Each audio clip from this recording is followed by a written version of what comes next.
তো hi guys, already আমরা চলে যাচ্ছি জলপেশ মেলায়। জলপেশ মেলার মন্দিরের গেটের দিকেই আমরা আছি। তারপরে একটু পরেই আমরা চলে যাব জলপেশ মেলার দিকে। ঠিক অলরেডি আমি জলপেশ মেলার মন্দিরে ঢুকে গেছি, এখন মেলার মাঠে যাব।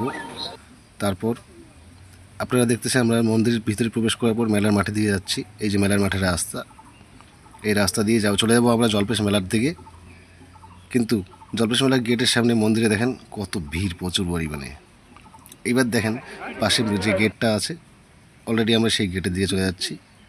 এই গেটের দিকে যাওয়ার পর তারপরে আমরা আস্তে আস্তে আস্তে আস্তে চলে যাব মেলার দিকে।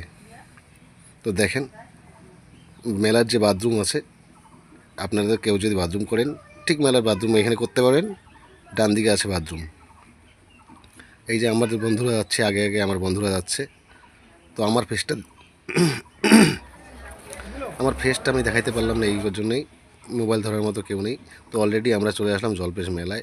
জলপেশ মেলায় আসার পরে এই যে আমার বন্ধু, সে কি বলে যেন কে ব্রেক ড্যান্স বলে নাকি ডিস্কো ড্যান্সার বলে জানি না, এগুলোর মধ্যে উঠছে।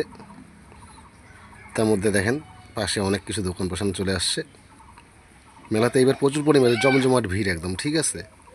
দেখেন এদিকে ডান দিকে আস্তে আস্তে আমি ক্যামেরাটা ঘোরাচ্ছি। ডান দিকে আপনারা দেখতে পারবেন বড় নাগরদোলা আসছে। সেই নাগরদোলাতে প্রচুর পরিমাণে ভিড়। এবারকার মতো ভিড় আমি কোনো বছর দেখিনি। মানে আমি 3 বছর পরে এবার জলপেশ মেলায় গেলাম, এত ভিড় মানে বলার মতো না, অসাধ্যকর ভিড় একদম। তো যাই হোক বন্ধুরা, ভিডিওটা আমি এখানেই শেষ করলাম। সবাই ভিডিওটাকে শেয়ার করবেন। সবাইকে ধন্যবাদ, থ্যাংক ইউ। সবাই ভালো থাকবেন।